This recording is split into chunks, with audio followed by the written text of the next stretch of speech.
Welcome to my channel. I decided to film this video because somehow I find it difficult to find inspiration for Halloween pictures for this year. So I decided that if I look back at my already finished projects, maybe it will be easier for me to start coloring something for this year. Usually I don't color a lot of those pumpkins, witches, but still I have several pictures which I really love. And let's start from Autumn Charm by Teresa Goodrich.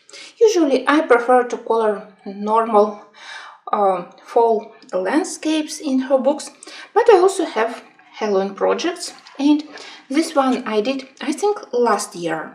I selected it as an inspirational picture mostly because of the color palette. Of course, on many Halloween pictures I have a lot of orange colors for pumpkins, and for me the best complementary or contrast colors there are violet, purple, magenta, dark red colors and all shades of yellow greens, and that's what I have on this page. I actually noticed that on many of my Halloween pictures I have this purple reddish background, so for this year I will have to invite something else, or otherwise all my pictures will look the same. Here I think that the most creative idea was this building, and I am glad that I decided a lot of warm yellow-orange light. I don't like to do horror pictures for Halloween. I actually prefer to do those more welcoming, so more kind pictures, so to say.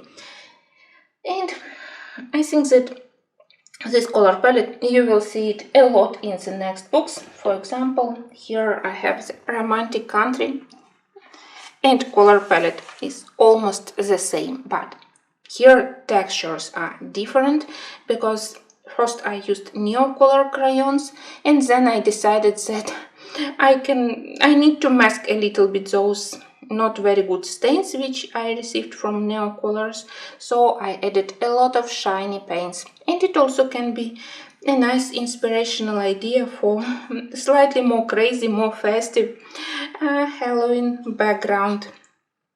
On the back we can use either Neocolors or even Prismacolors like black cherry, black grape. They are my favorite colors for Halloween pictures. And then some shining with metal orange, metal blue. Pumpkin itself, here they look a little bit flat. Now, later I started to add more shadows to the bottom of pumpkins, and they started to look a little bit better. But the whole palette, I think that it's quite pleasant. But in a romantic country second tale, my work is much more impressive. I still wonder sometimes how I managed to color this spread, how I managed to find enough patience for this book. I think that my inspiration from Harry Potter books, it was really helpful, and of course the idea to divide it into several projects. I did one shop, then I did break, another shop, and in such a way it was never boring. I tried to make each shop individual with different colors for the walls, for the roofs. It was really very interesting trying to find different color palettes from the same set of Prismacolor pencils. So if you love to color witch houses, I can highly recommend this part of a romantic country. We have the witch street. We have quite nice pictures with inside of the witch houses. I think about doing this one, but I'm not sure about colors for the walls, so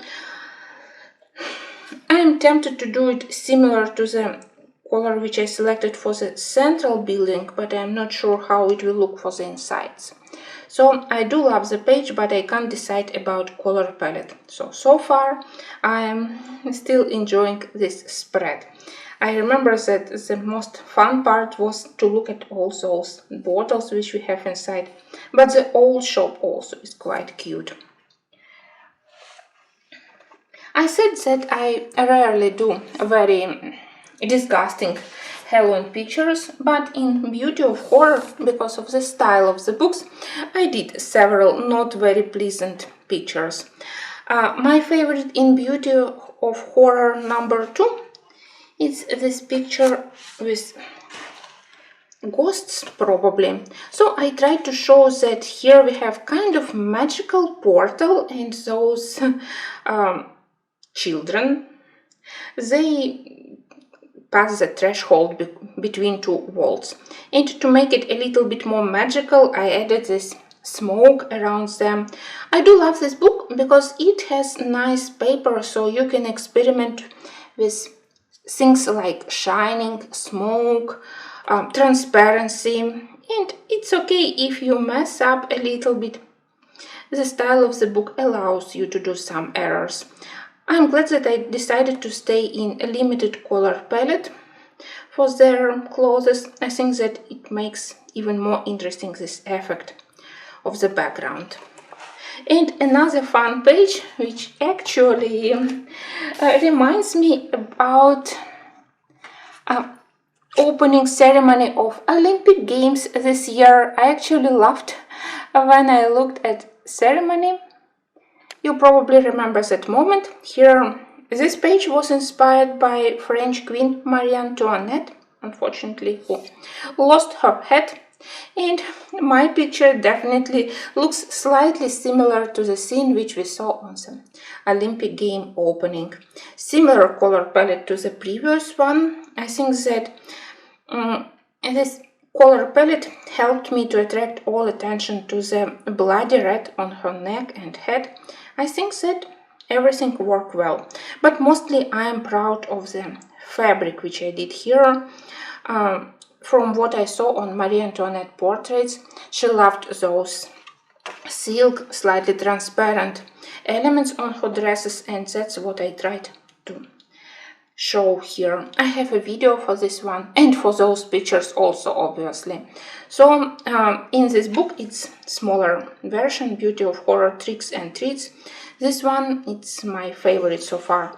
I also love my vampire because it was interesting to invent color combo for a vampire skin, but still Marie Antoinette I consider more creative. Next, maybe it's not exactly connected to the Halloween theme, but the goddess Ceridwen from Celtic mythology. I think that she looks like a perfect witch. I do love her dress and I absolutely love her cauldron. The composition of this page, it attracted me from the beginning when I just received this book, but I think that I did it last year for Halloween and I am very proud how I did the cauldron, the magical potion with all those highlights, reflections on the black surface. I tried to do a little bit of red reflections from fire, green and yellow reflection from potions, so I think that everything looks quite magical. So as an inspiration for the witches, I think that we can easily include her into Halloween list. For the next Halloween picture, I think that I will have to adjust my camera because it's a huge book by Anastasia Koldereva. And it's very old work, but I still love it because I love this cute dragon, and very rarely I color pumpkins with watercolors. I have pumpkins which I did with polychromos, with Prismacolors, with Inktense quite often, but this one I did with watercolors. It's a nice base and it's lovely central bright element, but mostly I love it because of the dragon and the dragon's head. As I said, very old work, but I still like it and I think that it looks quite interesting. Now, final look at my two favorite pictures. I think that both I did last year. Let me again adjust my camera because these books, they are slightly smaller. First, let's have a look at Symphony by Kanoko Iguza. Again we have cauldron, magical potion, but this time mice are doing some witchery, some witch things. Here I decided to experiment with various Prismacolor color combos for pumpkins. Something looks better, something looks a little bit more flat. I still need to practice on green pumpkins. I usually use such colors like marine green, moss green, so warm palette of green colors, and I love to add a little bit of brownish colors like green ochre or artichoke. Orange pumpkins, they look a little bit more three-dimensional, but of course the most interesting part was to color the center here, potions which they already prepared and their current work. Very nice, very lovely picture, so I can recommend this one if you are not ready yet for the bigger spreads like this one. It's lovely, but of course it requires a lot of work. So this one, it's much easier but still very lovely. And finally, huge Halloween spread in Klara Markova Fairy Celebrations with crazy amount of details. Again, as a background I selected various shades of red, but this time lesser magenta, but more in red-orange. I think that it really helps to create a warm atmosphere. We have fire, so to use orange is one of the background color. It was quite logical, but magenta and violet, they still present on this page. And here I was glad that we don't have a lot of pumpkins. I was really tired at the time. I really love how I did witch. I'm really tempted to do another witch in this book. Very lovely one with similar color of head and coat. I love how I managed to show highlights, reflections from the fire on her dress and coat. The most challenging part was to color those slightly creepy animals. After I did them, I realized that the rest I can color quickly and easily. I again tried to make it more warm, nothing about horror, but more about nice company around the fire, a lot of yellow highlights everywhere. So I remember that it was a long but very pleasant work. Here I mixed Prismacolors and polychromoses to get better background. I think that here I used polychromoses. I do love orange selection in polychromos pencils better than in Prismacolors, but the rest, it's Prismacolors. I look at it and I don't believe that I managed to color it. Lovely work, and for me it's probably my best Halloween work so far. I hope that some of these works, they gave you some inspirational ideas of color combos, of books where you can find nice Halloween pictures. Maybe this year I will try to color something different, something more dark and gothic. We will see. But at least I hope that now when I looked at my finished pictures, I can start something and I will be able to finish Halloween pictures in time to the end of October. Thanks for watching, and until my next videos. I will put links to some of these pictures in the end of this video.